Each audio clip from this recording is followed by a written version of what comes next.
Welcome to News 5 Everywhere. News headquarters in Pilipinas. Action breaking. Magandang umaga, ako si Alex Salikpala. Narito na ang mga balita sa oras na ito. Ikinatuwa ng Commission on Elections ang tuluyang pagbasura ng Korte Suprema sa petisyon ng 23 party list groups na una ng di pinayagang patakbuhin ng COMELEC.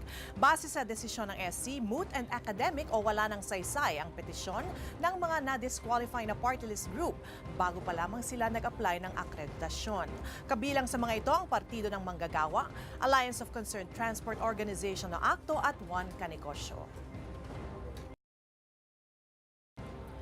Samantala, pinaigting panglalo ng Philippine Navy ang seguridad sa paligid ng Tubataha Reef. Ito ay matapos umanong maispatan ng Marine Rangers ang isang umaaligid na Vietnamese fishing vessel doon noong weekend. Hinala nila iligal itong manghuhuli roon ng mga lamang dagat. Kaya naman nagpatulong daw ang Marine Rangers sa Navy para maharang ang bangka. Pero nang makita raw sila ng mga Vietnamese ay nagpatay ng ilaw at tumakas ang mga ito. Nagtalaga na ng gunboat at surveillance plane ng Navy sa Tubataha Reef para magmatyag sakaling bumalik doon ang kahina-hinalang fishing vessel. Narito naman ang headlines ngayong Martes.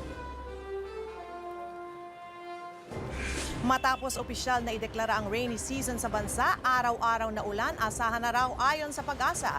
Zero casualty target daw ng gobyerno ngayong taon. Babaeng nakamotor patay matapos mahagip ng cement mixer sa Mindanao Avenue sa Quezon City.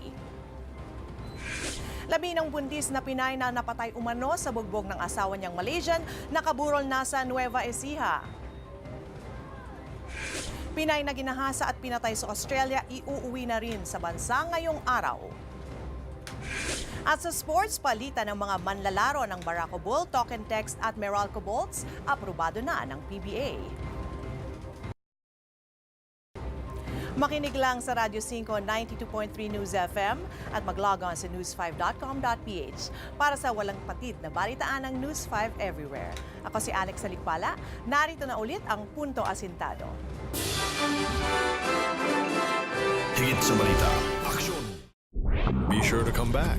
News 5 Everywhere. Copyright 2013.